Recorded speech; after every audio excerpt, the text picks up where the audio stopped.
देश में corona vaccine को लेकर राहत की खबर आई है। जनवरी के अंत या फरवरी की शुरुआत में देश को ऑक्सफोर्ड एस्ट्राजेनेका वैक्सीन का पहला शॉट मिल सकता है। भारत में 4 दवा कंपनियां अपने टीकों के क्लिनिकल ट्रायल के दूसरे या तीसरे चरण में है। टीके की खेप मिलने व टीकाकरण शुरू करने को लेकर प्रधानमंत्री नरेंद्र मोदी मंगलवार को राज्य के मुख्यमंत्रियों के साथ चर्चा कर सकते हैं। महाराष्ट्र में कोरोना वायरस के मामलों में बढ़ोतरी दर्ज की जा रही है, जिसे देखते हुए सरकार सख्त हो गई है। उन्होंने यह भी कहा कि यदि लोग ध्यान नहीं देते हैं तो यह सुनामी की तरह दूसरी लहर को गति प्रदान कर सकता है।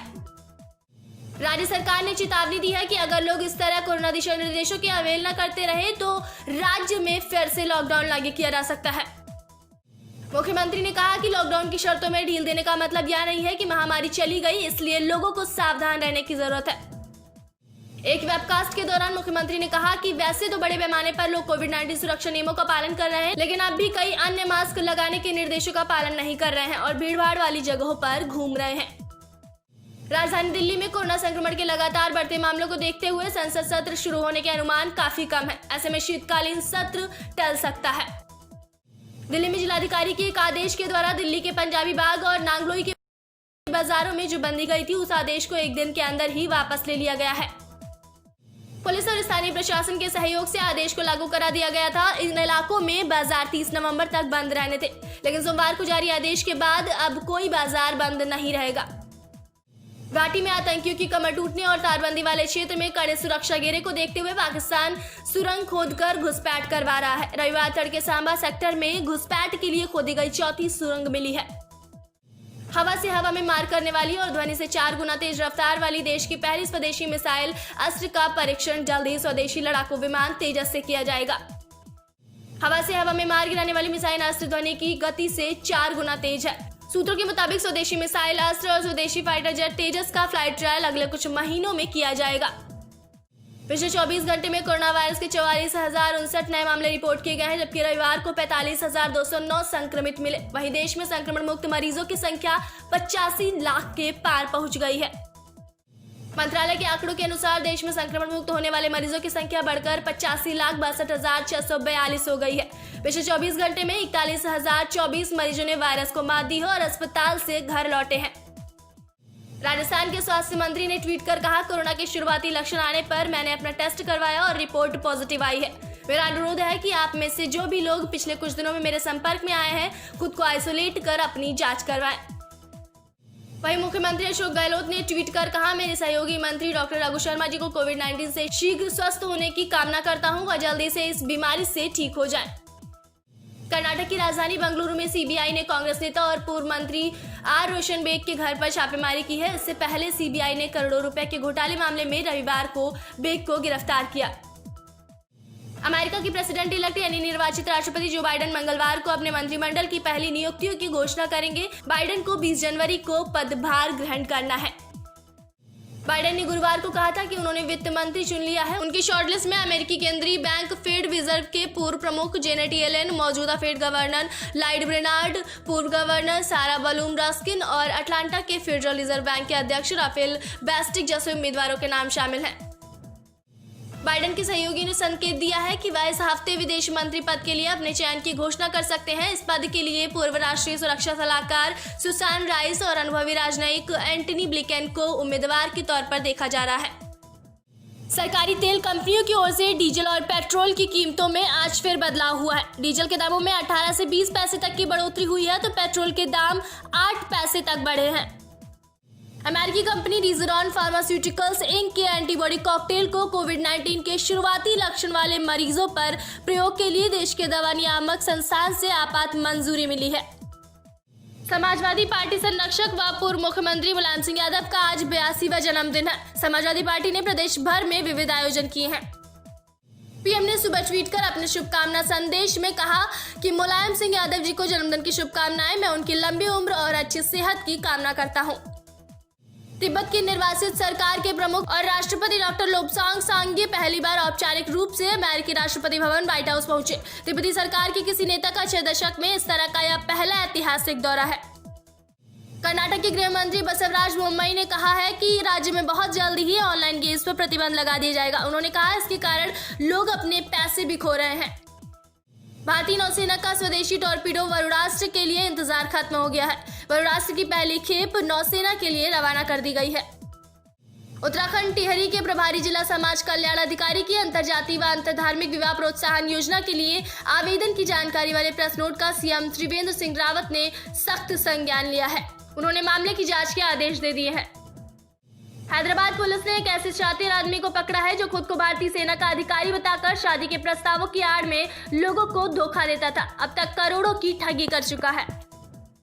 भारत, अमेरिका, जापान और ऑस्ट्रेलिया की नौसेनाओं ने एक साथ आकर सैन्य अभ्यास कर महासागरों में अपनी आधिपत्यवादी प्रवृत्ति का प्रदर्शन कर रहे चीन को एक संकेत दिया है। कोरोना के बढ़ते संक्रमण के बीच स्वास्थ्य मामलों की संसदीय समिति ने बताया है कि महामारी के बीच निजी अस्पतालों ने इलाज के नाम पर मनमानी पैसे वसूले हैं। समिति ने कहा कि संक्रमण बढ़ने, सरकारी अस्पतालों में पर्याप्त बेड न होने और इलाज का स्पष्ट दिशा निर्देश न होने से निजी अस्पताल मनमाने पैसे ले रहे हैं।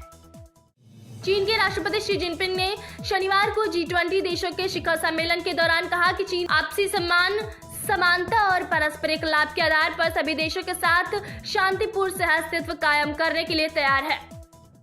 शी जिनपिंग ने कहा कि हम वार्ता के जरिए मतभेद दूर करने, मोलभाव के जरिए विवाद हल करने और विश्व शांति व विकास के लिए संयुक्त प्रयास कर सकते हैं। 100 साल पहले चुराकर कनाडा ले जाई गई अन्नपूर्णा की मूर्ति जल्द काशी आएगी। कनाडा सरकार ने भारत के उच्चायुक्त को 19 नवंबर को मूर्ति सौंप दी है।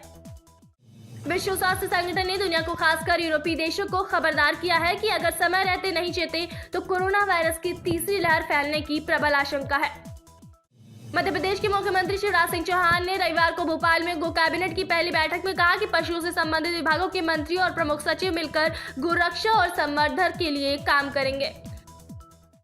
विंध्य क्षेत्र, मिर्जापुर और सोनभद्र जिले में पीएम नरेंद्र मोदी और मुख्यमंत्री योगी आदित्यनाथ ने रविवार को शुद्ध जल आपूर्ति की योजनाएं जनता को समर्पित की तथा आयोजन स्थल को वीडियो कॉन्फ्रेंसिंग से जोड़कर पूरे कार्यक्रम का सीधा प्रसारण शुरू किया गया। प्रधानमंत्री नरेंद्र मोदी ने मिर्जापुर और सोनभद्र जिले के गांव के 42 लाख से ज्यादा लोगों को पेयजल मुहैया कराने वाली महत्वाकांक्षी योजनाओं का वीडियो कॉन्फ्रेंसिंग से रविवार सुबह शिलान्यास किया। देश में कोरोना महामारी से निपटने के लिए केंद्र सरकार ने एक बार फिर से कमर कस ली है। केंद्र सरकार ने आज यूपी, पंजाब और हिमाचल प्रदेश के लिए हाई लेवल टीमें भेजी हैं।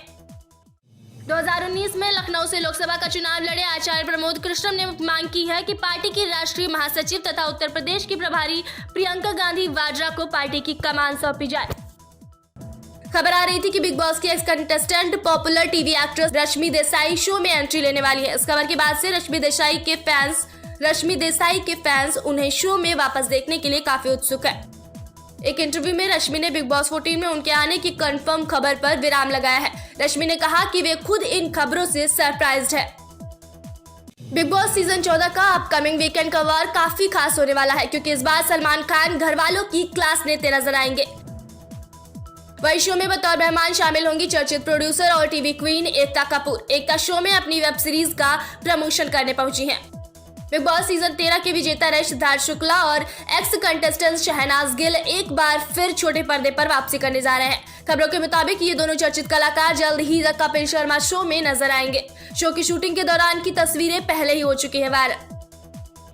बिग बॉस सीजन 14 के शुक्रवार के एपिसोड में अलीगोनी और पवित्रा पुनिया आपस में भिड़ते नजर आए। कैप्टनसी टास्क के दौरान पवित्रा पुनिया संचालक की भूमिका निभा रही थी और अलीगोनी जैस्मिन को सपोर्ट करते दिखाई पड़े।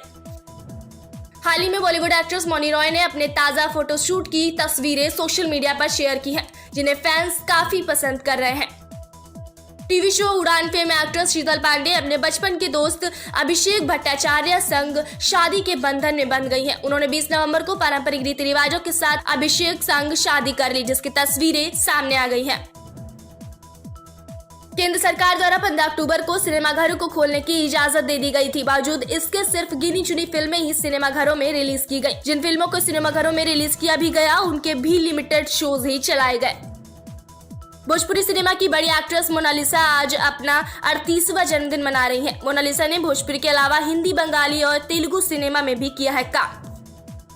हरियाणा के उकलाना में बस स्टैंड के सामने खुली सरकार की पोल। पिछले एक हफ्ते से पानी की मेन पाइपलाइन टूटी, लेकिन कोई अधिकारी मौके पर नहीं पहुंचा। पाइपलाइन टूटने के कारण काफी गहरा हुआ नुकसान। मध्य प्रदेश के शहडोल में रेत उत्खनन को लेकर ठेकेदार उड़ा रहे नीमों की धज्जियां। ठेकेदारों की इन करतूतों के खिलाफ विपक्षी कांग्रेस पार्टी के जिलाध्यक्ष आजाद बहादुर सिंह भी सक्रिय होते आए नजर। मध्य प्रदेश के मुख्यमंत्री शिवराज सिंह चौहान अपने गृह जिला सीहोर के रेहटी सलकनपुर दौरे पर हैं। ऐसे में वह शनिवार को भोपाल से रेहटी पहुंचे। उत्तर प्रदेश की बांदा में मामूली विवाद इतना बढ़ गया कि देर रात शहर के चौराहे पर एक ही परिवार के 3 लोगों की हत्या कर दी गई। ये विवाद मुख्यतः एक भाई के परिवार ने जो खाने का बचा हुआ चावल होता है और जो रेजिड्यू होता है उसको दूसरे घर के समक्ष फेंक दिया था। इसी बात को लेकर विवाद हुआ और बाद में विवाद बढ़ गया, जिसमें दोनों परिवार के भाइयों में लड़ाई हो गई और उसमें 3 लोगों की मृत्यु हो गई और आरोपित पक्ष के 4 लोगों को हमने हिरासत में ले लिया। पूछताछ की जा रही है। शीघ्र विधिक कार्रवाई कर इसका निस्तारण किया जाएगा। यूपी के बरेली में रहने वाला एक शख्स घर से गायब हो गया, जिसका शव मिलने के बाद पुलिस ने उसकी हत्या का खुलासा करते हुए एक युवक को गिरफ्तार कर लिया है। बरेली इंटरनेशनल यूनिवर्सिटी का 3रा दीक्षांत समारोह आयोजित किया गया। इस कार्यक्रम के दौरान मेडिकल छात्रों को उपाधि देकर उन्हें सम्मानित किया गया। यूपी के बुलंदशहर के एसएसपी ने एक दरोगा को निलंबित किया, साथ ही 2 पुलिस वालों को किया लाइन हाजिर। सभी का रिश्वत मांगते हुए ऑडियो हुआ वायरल। यूपी के चंदौली में हैरान कर देने वाला मामला आया सामने। पुलिस ने ट्रक से 18 गोवंशों को कराया मुक्त, साथ ही मौके से 2 गौ तस्करों को भी गिरफ्तार किया है। यूपी के फर्रुखाबाद में किसानों को हो रहा भारी नुकसान। इस बार भी मंदी की वजह से किसानों की चिंता बढ़ी। किसानों को गोभी में नहीं मिल रहा है लाभ। यूपी के रामपुर में आधी रात को प्रेमिका से मिलने पहुंचा प्रेमी पकड़ा गया। गुस्साए परिजनों ने आरोपी युवक को कमरे में किया बंद। मुकदमे से बचने के लिए कुछ लोगों ने शादी करने का दिया समझौता। यूपी के रामपुर में सपा नेता का चालान काटने पर वह पुलिस से भिड़ गए। पुलिस अधीक्षक से भी बहस की और खुद को जनप्रतिनिधि बताते हुए रौब जमाया। यूपी के गौतम बुद्ध नगर में चोरी की वारदात को अंजाम देने वाले 2 लोगों को पुलिस ने किया गिरफ्तार। गिरफ्तार किए गए दोनों युवकों के पास से 7 मोबाइल फोन, 1 तमंचा, 2 जिंदा कारतूस और 1 अवैध चाकू किया बरामद। 2022 में होने वाले विधानसभा चुनाव के लिए अकाली दल ने शुरू की तैयारी। सुखबीर बादल 25 तारीख को अमृतसर पहुंचेंगे। कार्यकर्ताओं से मीटिंग कर रणनीति करेंगे तैयार। आईसीसी बोर्ड ने खिलाड़ियों की सुरक्षा को ध्यान में रखते हुए नियम बनाया कि अंतर्राष्ट्रीय स्तर पर पुरुष महिला अंडर 19 किसी भी तरह की क्रिकेट खेलने के लिए खिलाड़ी की उम्र 15 साल होना अनिवार्य है। क्रिकेट एसोसिएशन ऑफ बंगाल द्वारा आयोजित 6 टीमों की बंगाल T20 चैलेंज टूर्नामेंट से 24 नवंबर को ईडन गार्डन्स पर क्रिकेट की वापसी होगी। फाइनल मैच 10 दिसंबर को खेला जाएगा। ऑस्ट्रेलिया के ऑलराउंडर ग्लेन मैक्सवेल का बड़ा दावा। भारत के खिलाफ स्टीव स्मिथ होंगे सिरदर्द साबित। भारत को ऑस्ट्रेलिया दौरे पर 3 मैचों की वनडे, 3 मैचों की T20 सीरीज के अलावा 4 मैचों की टेस्ट सीरीज भी खेलनी है। फीफा ने कोरोना वायरस महामारी के खतरे को देखते हुए भारत में खेले जाने वाले अंडर 17 महिला वर्ल्ड कप को किया रद्द। उसे 2022 की मेजबानी का अधिकार सौंप दिया। पाकिस्तान के पूर्व कप्तान शाहिद अफरीदी पाकिस्तान क्रिकेट प्रशासन में आना चाहते हैं, लेकिन अभी उनका लक्ष्य यह नहीं है। शाहिद अफरीदी ने पाकिस्तान क्रिकेट टीम के लिए 398 वनडे, 99 T20 और 27 टेस्ट मैच खेले हैं। मुंबई इंडियंस के स्टार बल्लेबाज ईशान किशन ने सूर्योपासना का पर्व छठ मनाया। आईपीएल में शानदार प्रदर्शन करने के बाद वह भारत लौटे। किशन ने बिहार के नवादा में अपने घर पर छठ का महापर्व मनाया। करीबी सूत्रों से ऐसा सुनने में आ रहा है कि गौहर और जैद अगले महीने ही निकाह करने जा रहे हैं। इसकी डेट भी सामने आ गई है। दोनों 25 दिसंबर 2020 के दिन निकाह करने जा रहे हैं। पाकिस्तानी कलाकारों की बॉलीवुड फिल्मों में काम करने को लेकर विरोध हमेशा से देखने को मिला है। पाकिस्तानी फिल्मों में नजर आई अलीज़े नासिर अब अपना बॉलीवुड डेब्यू करने को लेकर सुर्खियों में है।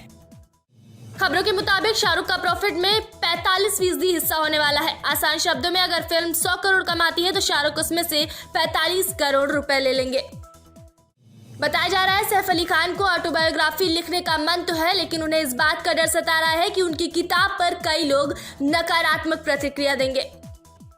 जय भानुशाली ने कोरोना वैक्सीन को लेकर सोशल मीडिया पर ट्वीट में लिखा है, जो भी कंपनी कोरोना की वैक्सीन तैयार कर रही है वो जल्दी लोगों तक उसे पहुंचाए। अब हमें तो कोरोना का डर रह नहीं गया है। अभी लॉन्च करोगे तो इज्जत रहेगी, नहीं तो कुछ टाइम के बाद बार्गेनिंग शुरू हो जाएगी। बॉलीवुड एक्टर टाइगर श्रॉफ की बहन कृष्णा श्रॉफ का उनके बॉयफ्रेंड इबान हैम के साथ ब्रेकअप हो गया था, जिसके बाद कृष्णा ने अपने सोशल मीडिया अकाउंट से इबान की सारी तस्वीरें डिलीट कर दी थी। साथ ही उन्होंने फैन से अपील की थी कि वह उन्हें इबान की तस्वीरों में टैग ना करें। हाल ही में अक्षरा सिंह का छठ गीत उनके आधिकारिक यूट्यूब चैनल पर रिलीज किया गया है, जो कि सोशल मीडिया पर काफी लोकप्रिय हो रहा है। गाने को अब तक लाखों हिट्स मिल चुके हैं। सोशल मीडिया पर करीना कपूर खान ने अपने पुराने दोस्त तुषार कपूर को जन्मदिन की शुभकामनाएं दी हैं। करीना कपूर खान ने अपने इंस्टा अकाउंट पर एक स्टोरी शेयर की है और लिखा है, हैप्पी बर्थडे पुराने दोस्त और को star. American singer Bobby brown junior के 28 वर्षीय बेटे की मौत हो गई है। लॉस एंजलिस पुलिस डिपार्टमेंट द्वारा घटनास्थल से जुड़ी कुछ जानकारियां लॉस एंजलिस टाइम्स को उपलब्ध कराई गई हैं। खबरों के मुताबिक अंकिता लोखंडे एक अवार्ड फंक्शन में एक्स बॉयफ्रेंड सुशांत सिंह राजपूत को ट्रिब्यूट देंगी। यह अवार्ड फंक्शन उसी चैनल पर आएगा जिस शो पर पवित्र रिश्ता आया था। लोकगीत गायिका पूनम श्रीवास्तव के छठ गीत की खूब चर्चाएं हैं। उनके पावन सुहावन गंगा मैया माई से मांगब हम आशीष गीत को सोशल मीडिया पर खूब पसंद किया जा रहा है। महाराष्ट्र के पूर्व मुख्यमंत्री देवेंद्र फडणवीस की पत्नी अमृता फडणवीस अपने नए गाने को लेकर चर्चा में है। उनका गाना यूट्यूब पर रिलीज हुआ है, लेकिन उसे जमकर डिसलाइक मिल रहा है। इस समय तापसी अपनी अपकमिंग फिल्म रश्मि रॉकेट की तैयारी कर रही हैं। फिल्म में एथलीट का रोल प्ले कर रही तापसी जिस अंदाज में पसीना बहा रही हैं, वो देख भी उनके फैंस इम्प्रेस रह गए हैं। लोकप्रिय शो तारक मेहता का उल्टा चश्मा के निर्माता असित कुमार मोदी की कोरोना रिपोर्ट पॉजिटिव आ गई है। निर्माता ने सोशल मीडिया पर ट्वीट कर सभी को ये जानकारी दी है। उन्होंने खुद को आइसोलेट कर लिया है। एक्ट्रेस प्रियंका चोपड़ा ने देखते देखते हॉलीवुड इंडस्ट्री में अपना पांव जमा लिया है। प्रियंका चोपड़ा ने ट्विटर पर film We Can Be Heroes का टीजर वीडियो शेयर कर बताया, नए साल पर नेटफ्लिक्स पर होगी स्ट्रीमिंग।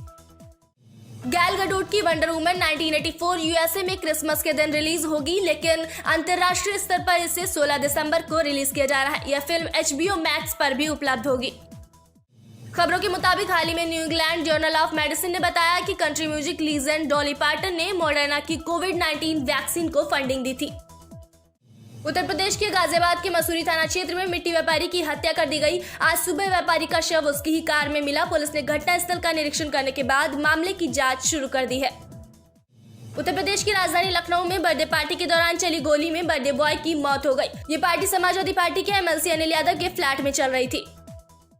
नेपाल ने कोरोना वायरस के टेस्ट, ट्रीटमेंट और क्वारंटीन सेवाओं को घटा दिया है। WSJ.com की रिपोर्ट के मुताबिक नेपाल का कहना है कि अगर वह इसी तरह पैसे खर्च करता रहा तो उसके पास कुछ नहीं बचेगा। भारत ने शुक्रवार को संयुक्त राष्ट्र में और यह फॉर्मूला बैठक में हिस्सा लिया। बैठक का विषय था अफगानिस्तान में शांति प्रक्रिया बहाल करने में सुरक्षा परिषद का रोल क्या हो सकता है।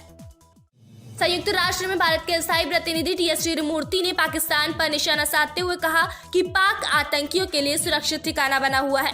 इस वजह से भारत की पहुंच अफगानिस्तान तक बनने में बाधा पैदा हो रही है। कोरोना ने पूरी दुनिया को अपनी चपेट में ले लिया है। भारत के साथ साथ 207 देश कोरोना की गिरफ्त में है। दुनिया का सुपर पावर अमेरिका भी कोरोना वायरस के प्रभाव से नहीं बच पाया। भारती सिंह और उनके पति हर्ष लिम्बाचिया को NCB ने समन किया था। दोनों NCB ऑफिस पहुंच गए हैं। भारती सिंह ने कहा, मुझे केवल पूछताछ के लिए यहाँ लाया गया है। एक्ट्रेस मोना सिंह की शादी को लगभग 1 साल होने जा रहा है। इस बीच उन्होंने बेबी प्लानिंग को लेकर कहा कि वे दोनों बच्चे को लेकर जल्दबाजी नहीं करना चाहते हैं। हिटमैन रोहित ने PTI से कहा, ईमानदारी से कहूं मैं नहीं जानता कि क्या हो रहा था और लोग किसके बारे में बात कर रहे थे, लेकिन मैं रिकॉर्ड के लिए बता दूं कि मैं BCCI और मुंबई इंडियंस के साथ लगातार संपर्क में था। दिल्ली में कोरोना का कहर लगातार बढ़ रहा है। इसी के साथ ही NCR पर भी संक्रमण का खतरा बढ़ गया है। ऐश्वर्या ने पिता की तस्वीर को शेयर करते हुए लिखा, हैप्पी बर्थडे डैडी अज्जा, हमारे मुस्कुराते हुए गार्डियन एंगल, मैं आपको हमेशा प्यार करती रहूंगी। बॉलीवुड के नवाब यानी सैफ अली खान ने इंटरव्यू में बताया, मेरी बहन फिल्मों में काम करती है, मेरी वाइफ और एक्स-वाइफ भी। मेरी बेटी एक्ट्रेस है, मेरा बेटा एक्टर बनना चाहता है। मुझे ऐसा लगता है कि आगे चलकर तैमूर भी एक्टर बन सकता है। जैश-ए-मोहम्मद के गिरफ्तार 2 संदिग्धों का देवबंद कनेक्शन आया सामने। जांच पड़ताल में सामने आया कि जैश के गिरफ्तार आतंकियों से देवबंद में मौजूद कुछ लोग जुड़े थे।